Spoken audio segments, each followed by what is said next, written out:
Hello from Pattaya, Thailand. My name is Rusty Davidson. I am a native of New Mexico. What brings me to Pattaya is my love of wrestling, but I'm here as one of 3 referees from the United States representing our country in the Junior World Championship. Back home, I'm club coach for, I don't know, 30-odd, 40 years, something like that. High school coach, both past and present, and just Rusty. Coach, can you talk a little bit about the structure of the freestyle of the Fila organization? Well, when we talk about Fila and look at it as an entity like we might a nation, I think questions come up about how the hierarchy of power is structured. The easiest way for me to tell an American to think of Fila is to look at it as a European monarchy.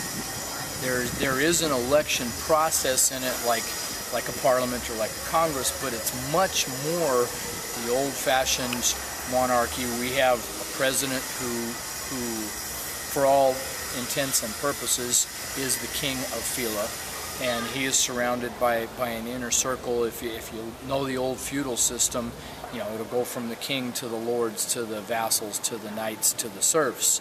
And when you view it from that structure, I think it makes it a little easier for Americans to understand some issues of how power transgresses or changes or migrates from generation to generation.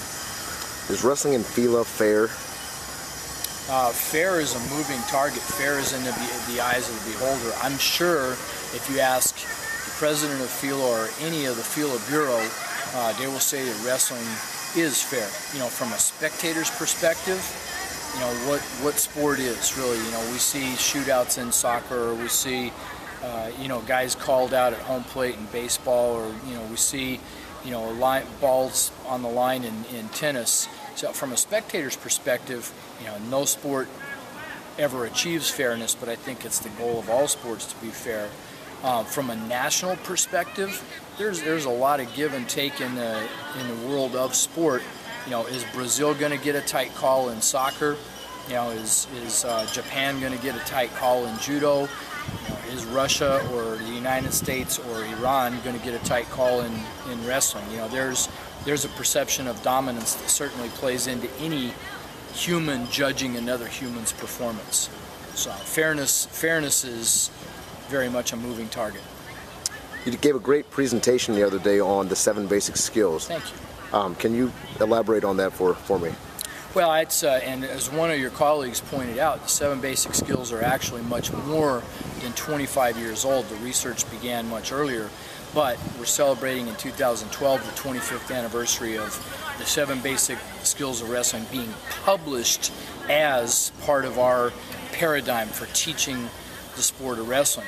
I was fortunate enough to be around back in the day and get to work with Jim Scott and Dan Gold and some of the people that did the footwork, the groundwork in Russia of identifying the 7 basic skills.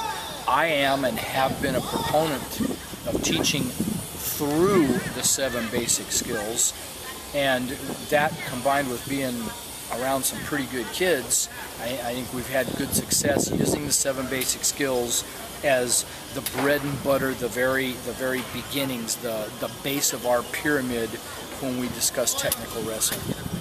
You talked about developing youth wrestlers. Last question. What should a typical 7-8-year-old be doing in the practice room? How much competition should they get? You talked a little bit about Cael Sanderson and how he was brought up. Talk about that, Coach. You know, I watch. I consider myself a decent observer of parents, of wrestlers, of coaches. One of the things that fuels the American mindset right now is youth sports, and I think every kid on the planet should be doing something in sport all the time because they're kids.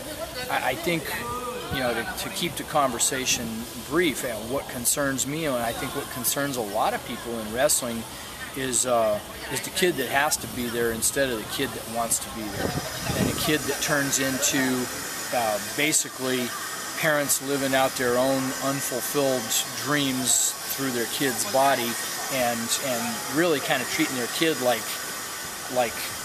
a collector's item. You account for the trophy that's on my desk at work, and you account for the medal that I hang around my neck on Saturday or Sunday afternoon. And that part, I'll just say it straight out, that part really bothers me. The story you asked about with Cael and his coming up, and I feel like I'm close enough friends with Debbie and Steve Sanderson, and that discussion has been free. How much did Cael wrestle when he was a little kid? Cael is the undefeated NCAA wrestler. Cael is the Olympic champion. Cael is the wonder coach at Penn State. As a kid, Cael grew up in a house full of brothers, and all the brothers wrestled, and their dad Steve was a very, very successful wrestling coach, and their mom Debbie is one of the most intense humans I've ever met. But as I understand it, there were conversations frequently about, what do you guys, the brothers, want to do this weekend? We can go visit Aunt Susie, or we can go wrestle, in Salt Lake City, or we can go camping up in the Wasatch. And Steve has said to me, and Debbie has said to me more than one time, that probably the camping trips were as much responsible for Cael's Olympic championship as the wrestling tournaments. Awesome. Thanks so much, Coach. Appreciate it. Thank you. I appreciate the opportunity.